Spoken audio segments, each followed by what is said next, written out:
আসসালামু আলাইকুম।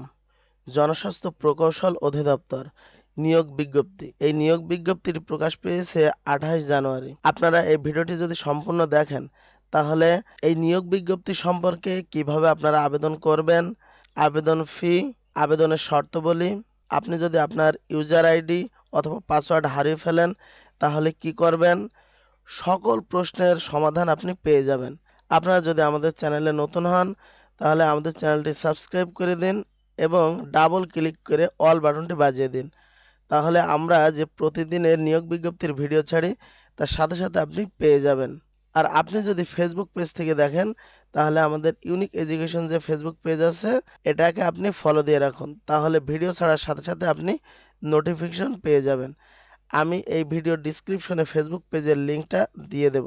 স্থানীয় সরকার, পল্লী উন্নয়ন ও সমবায় মন্ত্রণালয় এর স্থানীয় সরকার বিভাগের অধীন জনস্বাস্থ্য প্রকৌশল অধিদপ্তরের নিম্নবর্ণিত অস্থায়ী রাজস্ব খাতভুক্ত পদে নিয়োগের জন্য পদের পার্শ্বে বর্ণিত শিক্ষাগত ও অন্যান্য যোগ্যতা এবং নিম্নবর্ণিত শর্ত সাপেক্ষে বাংলাদেশের প্রকৃত স্থায়ী নাগরিকদের নিকট হতে আবেদন আহ্বান করা যাচ্ছে।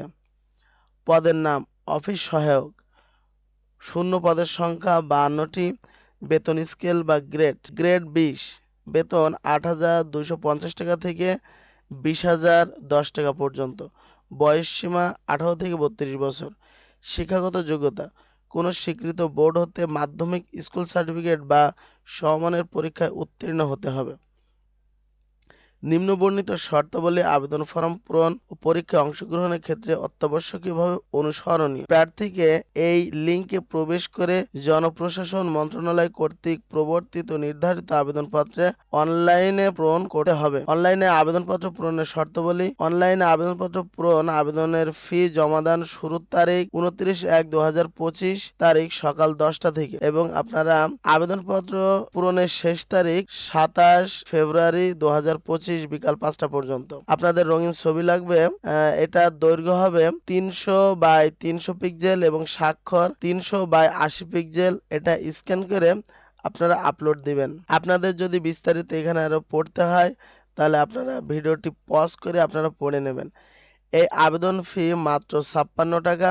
এই ৫৬ টাকা আপনি পরিশোধ করার পরেই কিন্তু আপনার আবেদনটি কার্যকর হবে। আপনি যে কোনো মোবাইল ফোন নিয়ে SMS অপশনে যেয়ে আপনি লিখবেন DPHC স্পেস ইউজার আইডি, অর্থাৎ আপনি যখন আবেদন ফর্মটি পূরণ করবেন তখন আপনার ইউজার আইডি দেওয়া হবে, সেই ইউজার আইডি দেবেন এবং আপনি সেন্ড করবেন ১৬/২/২২ নম্বরে। আপনি সেন্ড করার পরে আপনাকে পিন নাম্বার দেওয়া হবে। আপনি দ্বিতীয় SMS দেবেন DPHCS।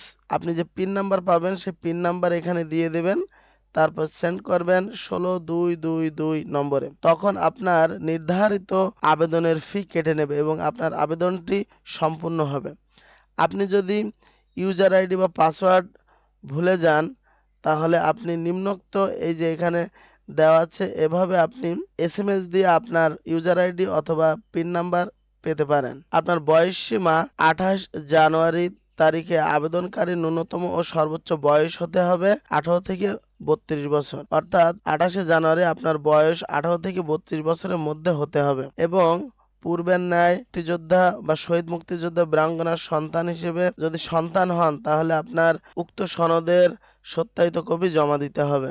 আমাদের নিয়মিত চাকরির বিজ্ঞপ্তি পেতে চাইলে অবশ্যই আমাদের চ্যানেলটি সাবস্ক্রাইব করে বেল বাটনটি বাজিয়ে দিন।